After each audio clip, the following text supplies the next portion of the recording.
Previously on the Dice Girls. You're Kara's daughter.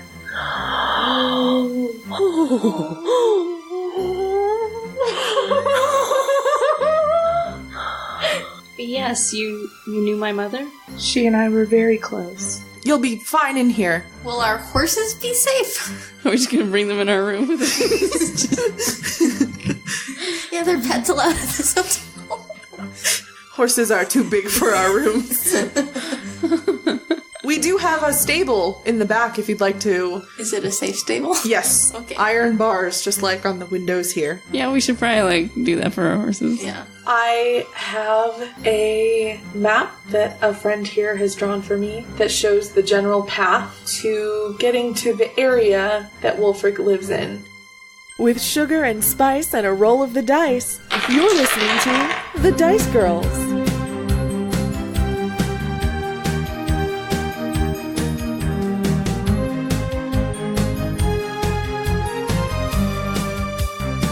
Megsy gasps.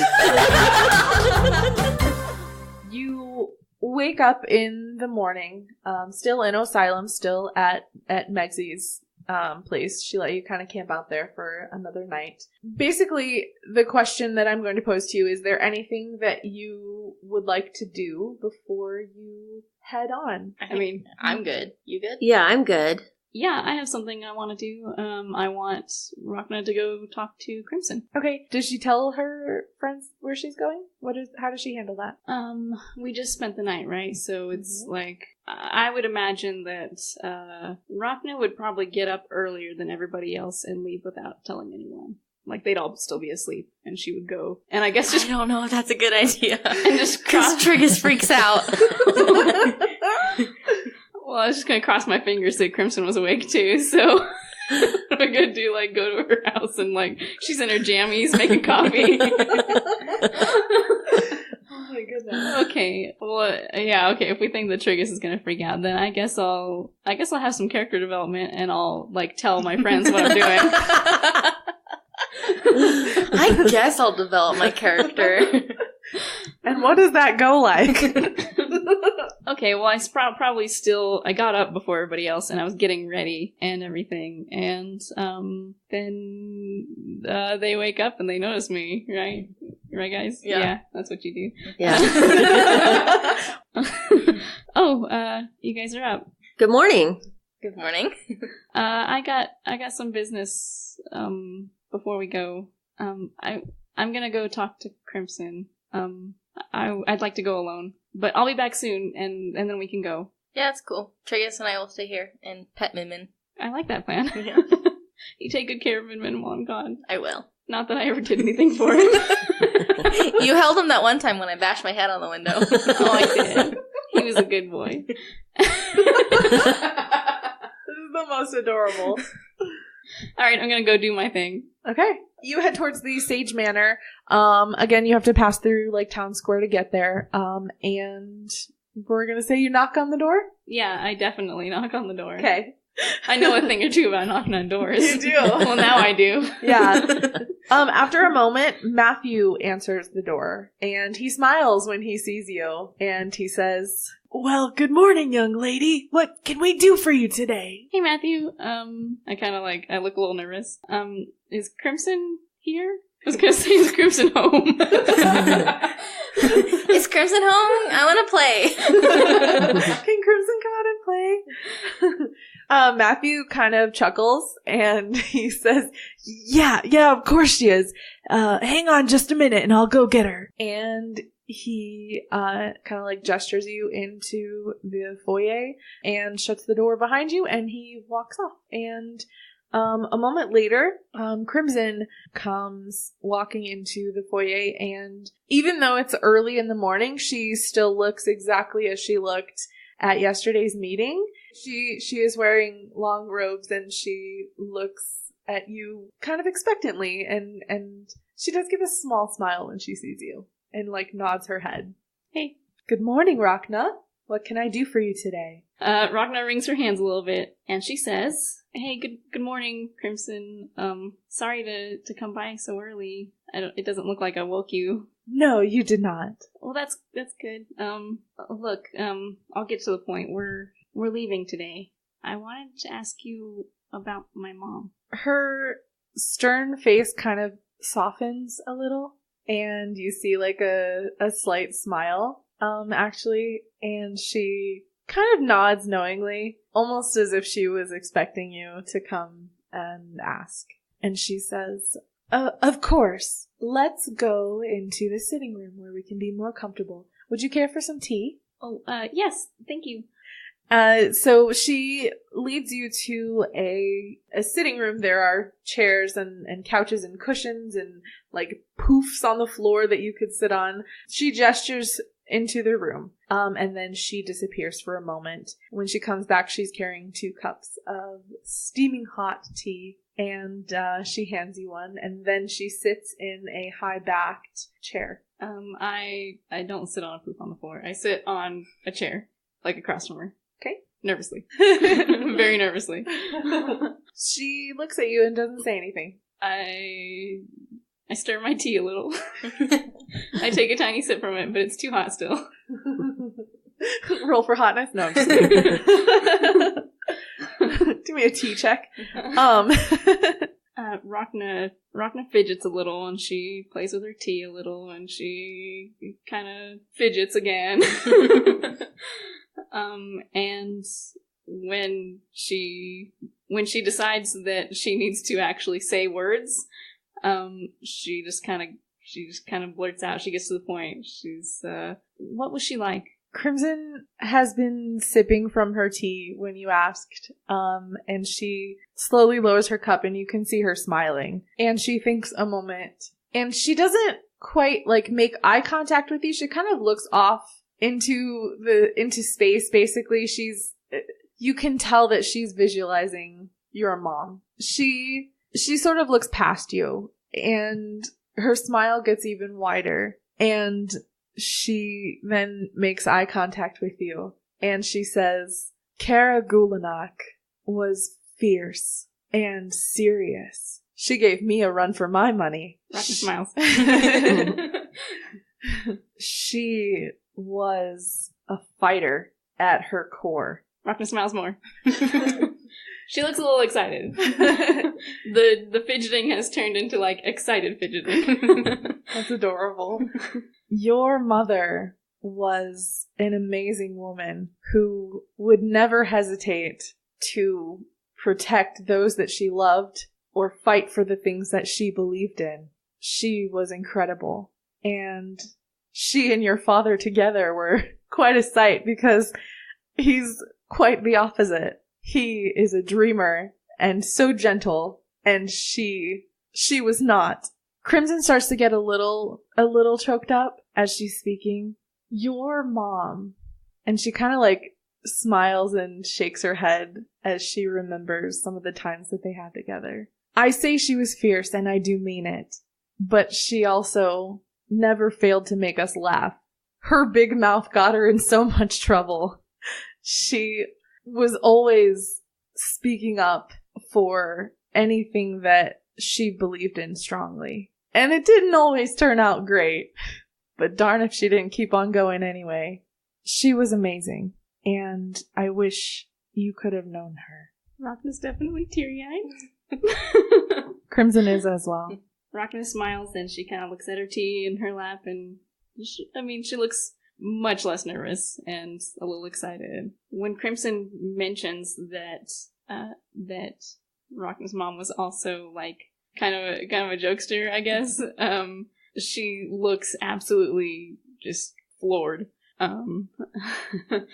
And so at this point, she's definitely excited, and she just says, I really wish I could have known her too. She doesn't sound anything like her sister. I think I turned out more like her than I could have imagined. Crimson smiles at you, like her grin gets even bigger, and she nods. I've only known you for a very short amount of time, but I definitely see Cara Gulanak in you. Rhakna sobs. And she definitely needs a minute to collect herself. As you're collecting yourself, Crimson, almost like just talking about Kara is making her have all of these memories, and she starts sharing some of them with you. Over the next bit of time, she tells you about adventures that she and your father and your mother went on together, or times where they got into trouble, or times where they were the trouble. You get the feeling that they all spent quite a bit of time together and that they were very close. And you learn a lot about your mother from Crimson, and you can tell that Crimson loved her very much. After they've had this conversation for a little while, Rhakna knows that she needs to get going. She also said she wasn't going to take very long, and she's probably taken longer than expected, for sure. And so at this point, she gets a little nervous looking again, and she she goes back to fidgeting a little bit. At this point, her teacup is empty, and so she's just playing with nothing. And so she looks down at her lap, and then finally asks, "Were you there when she?" Crimson nods understandingly before you can finish your sentence. And she also looks down at her empty teacup, which she is clutching in her lap. And she sighs and says, "One of my biggest regrets is that I wasn't there. When the war broke out in Osylam, everyone who knew Kara knew that she would be fighting. It wasn't a question. We couldn't have stopped her if we wanted to, and frankly, none of us wanted to. She was a force to be reckoned with. I was already on the Council of Elders, and it was determined that our safety was of the utmost importance, and we were not allowed to. We were hidden away to the point where I didn't even find out about your mother's death until months after it happened. And Girl was already with Wulfric. You were gone. I wasn't able to be there for my best friends, and I will never stop wishing I could have been." Rhakna doesn't say anything, but she does set her teacup gently down on a conveniently nearby table and gets up and goes to hopefully give Crimson a hug. Yeah, Crimson also stands up when you stand up, and she gladly accepts your hug and embraces you, and Rhakna says quietly, "Thank you." Crimson pats you on the back and says, "No, thank you." Rhakna cries more. After you and Crimson hug for a long moment, you kind of feel her end the hug and kind of straighten her shoulders again. And her face is the Crimson stern, but you can see a little less stern than it usually is. And she wipes the tears from her eyes and smiles at you and says, "Well, young lady, I do believe you have a Wulfric to find." Yeah, I don't even know how to wrap my head around any of what we're doing. Do you think we're doing the right thing? It seems like you have many good reasons to seek Wulfric out. I feel very protective of him, and you know that, and I've already made that clear to you. Be careful. Not with Wulfric, he's harmless. The path there can be quite dangerous. It is purposefully designed that way. He doesn't want to be found. But I get the feeling that your going there will be a good thing. You got a message from my dad? She kind of smiles. Rhakna giggles a little. She smiles and says, "That's very kind of you. Girl and I have alternate ways of communicating with each other." Oh, are you serious? Megsy gasps. Alright, right, we end our conversation and I leave the room in an honorable fashion. Nice. In a non-awkward manner. In a non-awkward manner. Yes. I face the correct direction as I leave. Yes. And you start to, Crimson sees you off in an equally honorable manner.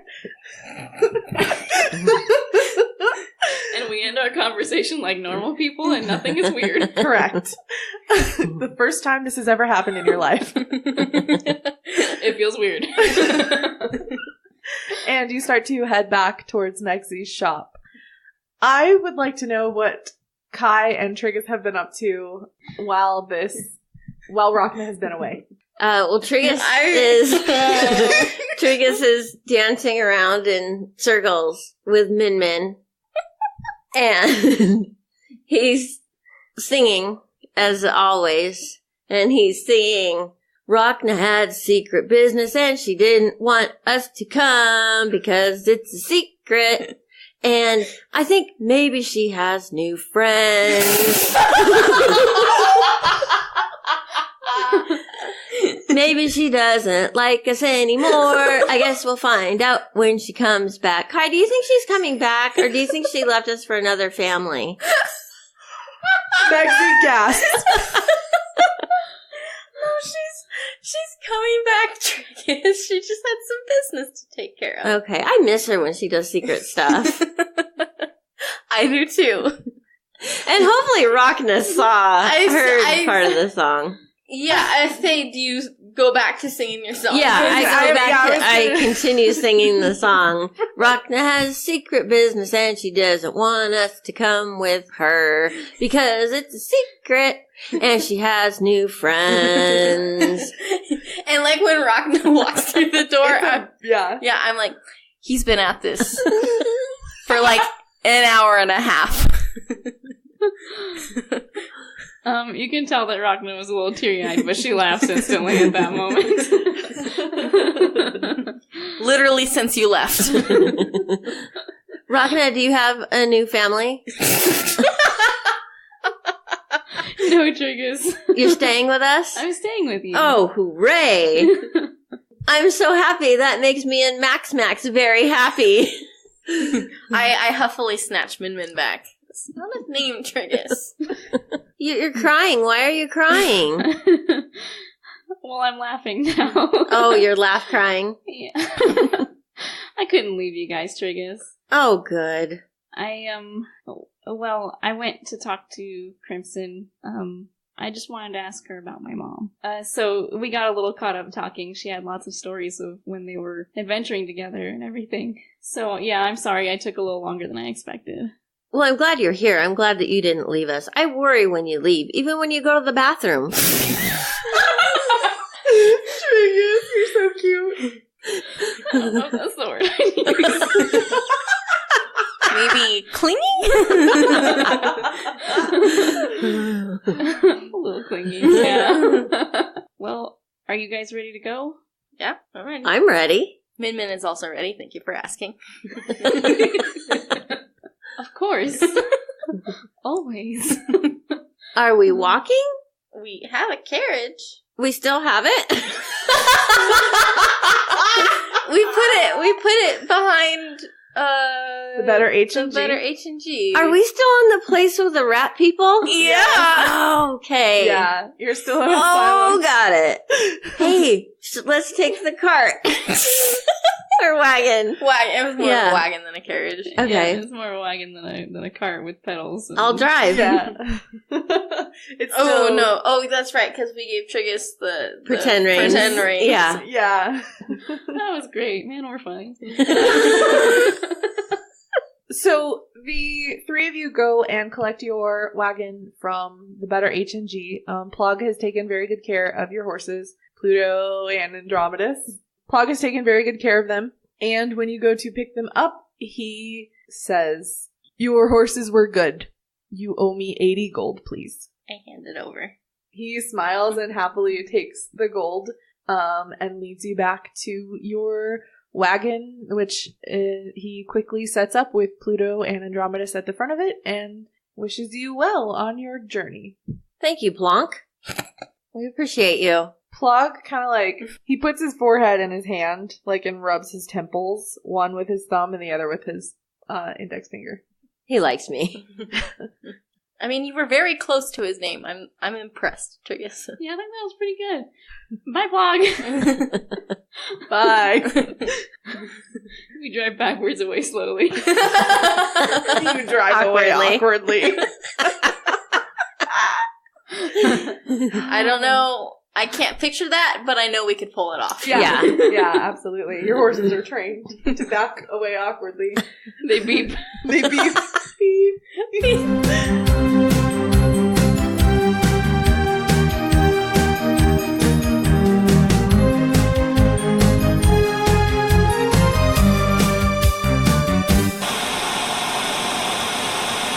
Hi everyone, I'm Sito, the AI aboard the Miss Lily. I'm sorry to interrupt your regularly programmed podcast, but I wanted to tell you about my family who star in the 20-Sided Adventures podcast, a D&D 5e space opera. You have Captain Botchus. What? Are you recording, Sito? He's a good guy, but he needs to work on his hugs. Hey! There's Nora. Yes? Do you need something, Sito? She's a beautiful princess who can kick butt. Aw, thank you! And Daythorn. Ready for a story, Sito? Oh! She's super smart and reads lots of books. You can catch our space adventure right now, and then every Wednesday, starting in March. Okay, gonna start without you. Coming! Are we reading about the Lost Ones? Hey Dicelings, it's Becca, your DM. Thank you so much for listening to episode 31 of The Dice Girls. Hopefully you are super enjoying it. As always, we are super enjoying making it. As I am recording this, we just got finished recording, I think, episodes like 37 through 39, and things are gonna get insane. I cannot wait for y'all to hear what is coming up next for our adventurers. I want to say thank you to everyone who has been tweeting about the show using our hashtag the Dice Girls. Y'all are seriously the most awesome. Every single day I am blown away by the incredibleness of your support and your love, and we all just appreciate you so much. We have an email mail this week that I'm super excited about. Full disclosure, I was supposed to read it last weekend, but I was in Phoenix for Phoenix Fan Fusion and sorta dropped the ball on that one. So I'm very sorry that this is a week late, but here we go. This is to Amy, my Jeefy, from Charlie, your Jeefy. Hello, my dear darling Jeef. I bet you weren't expecting this. I'm so glad I introduced you to the wonderfulness of these silly friends. Speaking of which, I can't wait to be home snuggling you, the nut, and our old lady. Love you a lot. That is like the most precious, adorable thing ever in the whole universe. And it sounds like you have such a wonderful family and house full of snuggles and love. You all are so awesome and we love it. I do want to remind you all really quickly before I let you get back to the episode that we have launched some merchandise, which is super fun right now. We have t-shirts. Actually today we just talked about the design and the item that we're going to be launching next in our merch shop, which you can find a link to on thedicegirlspodcast.com. It's a great way to support us. It's a wonderful way to get the word out there a little bit, because I'm sure someone will be asking you about your shirt. I know someone asks me about our logo literally every time I wear my Dice Girls hoodie. I get asked about it or complimented on it. So we just really appreciate everyone who has supported us in that way so far. Thank you so much, and we look forward to putting out more fun, exciting items in the very near future. Okay, I'm going to stop babbling and let y'all get back to the episode. Thank you again. You are all super awesome, and we love you a whole bunch. We love you a lot. Bye.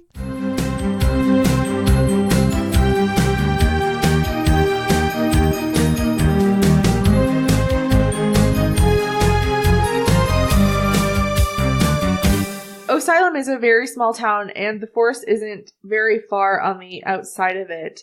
As you approach the edge of the forest, you see a sign, like a wooden sign, that is kind of posted before the forest kind of starts getting thick.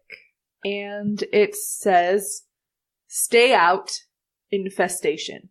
Oh. Well, that's good because none of us are named Infestation. So we continue on, correct? Oh, Triggus.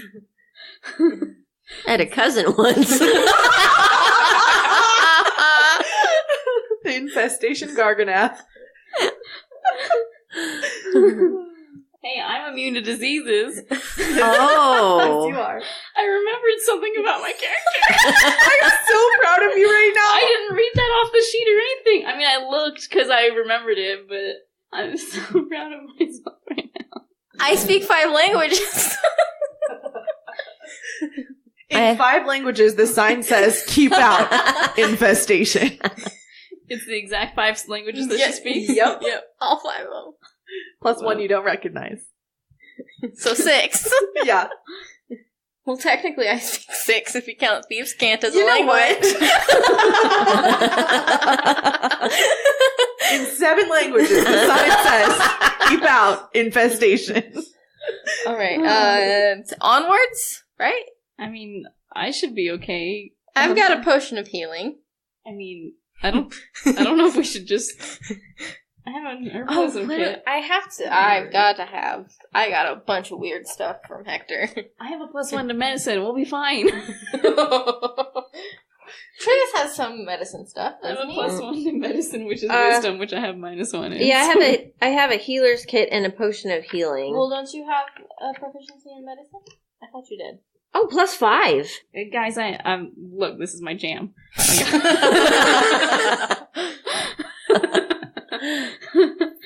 Rhakna's a little more playful after her conversation about her mom. Because I was going to say that she doesn't say that, but... She says that. Yeah. Yeah, I like that. This is character development right here. Yes. I just need to meditate for a minute. 2 minutes, actually. And, I can detect poison and disease within 30 feet. Ooh. Which is cool. And I can... Oh, look, I've got like 30 spells here. I'm sure one of them will kill you guys. Yeah. One of these has to... I just need like a... This is what I don't like about my spells, is that I have to sit here and like scroll through them. You have the whole so list available to you. Poor thing. Yeah. Oh, poor Rhakna. She can do everything. Woe is me. I can hold the wedding too, just so you know.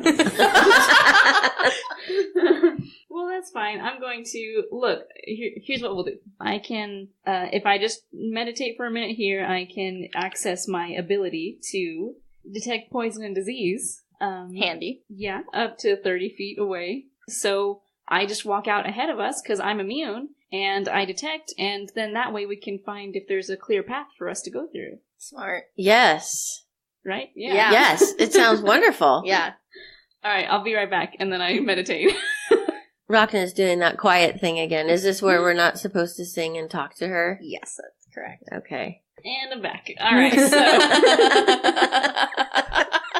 All right, I'm going to cast Detect Poison and Disease. Okay, and you're casting it like in front of your party? Like I'm going to take a few steps in past the sign and then cast it. Okay, what does that look like? So when I cast that, I stand very still and I kind of close my eyes and tilt my head down a little bit, and I look like I'm thinking really hard. No flashing lights, no sparkles. I hold my hands up to the sides of my head and I go, poison. Just like they taught you to do in the church. Poison and disease. Poison and In disease. fact, maybe they taught you to do that to kind of like pick on you. You actually... This is how you do the spell, Rhakna. You don't need to use your hands on the side of your head, but like the older paladins were like, as they were training you, because you were half orc, they decided to pick on you and tell you that you had to do that. Yep, that's now canon. You do not detect poison or disease within 30 feet. Okay. Crap, that uses a spell slot, doesn't it? I was gonna ask, is that a cantrip, or did you... We're not gonna get very far. I can cast this 3 times and then we need a long rest. So 90 feet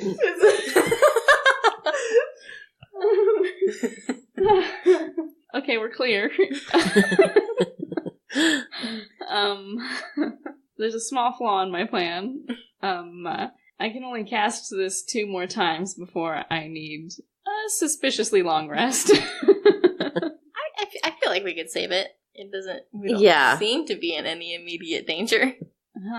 Okay, just let's be on the lookout for any suspicious green fog. On guard. Yep. Or a slime monster. Slime monster. Bad. Yeah.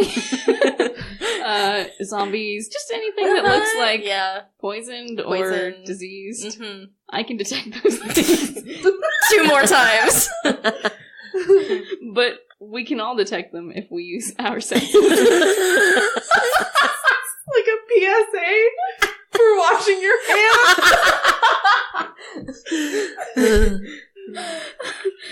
You don't have to be a paladin to detect poison and disease. Like the ones that Captain America does. Do you remember those? Yeah. That was from forever ago. Like the ones that Captain America does at the end of this movie. Captain Averin.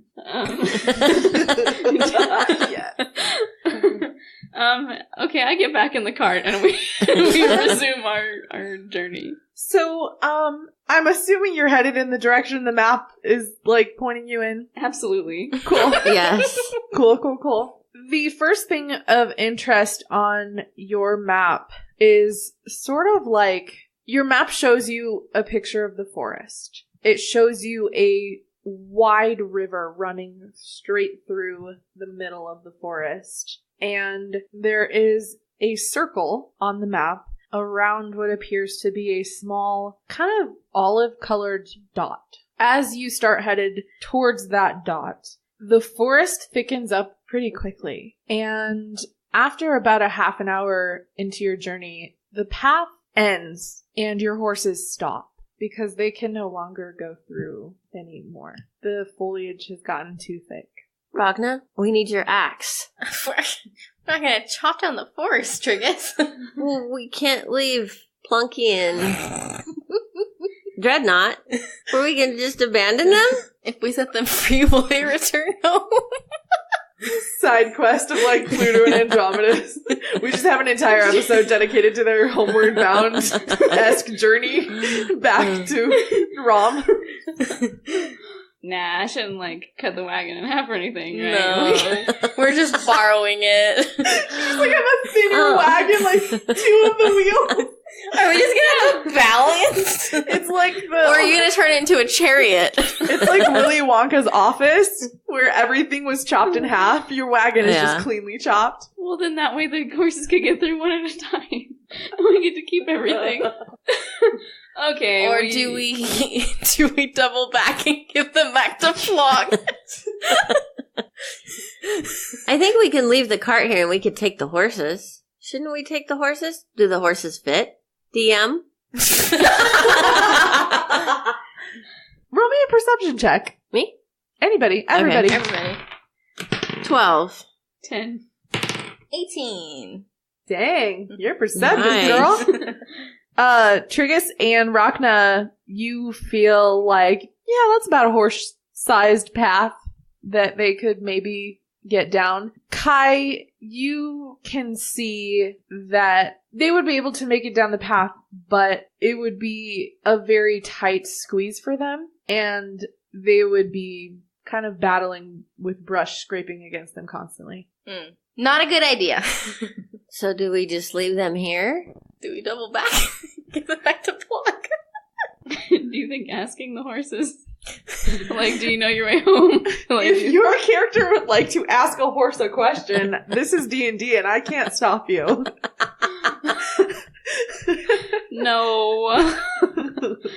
I feel like Triggus would ask the horses if they know their way home.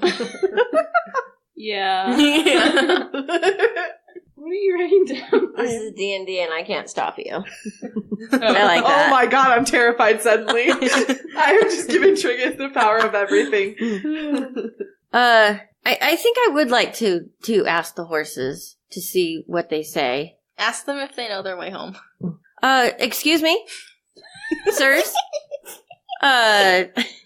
We are on a quest to save the world and find Rhakna's father. We must leave you at this point because you are too wide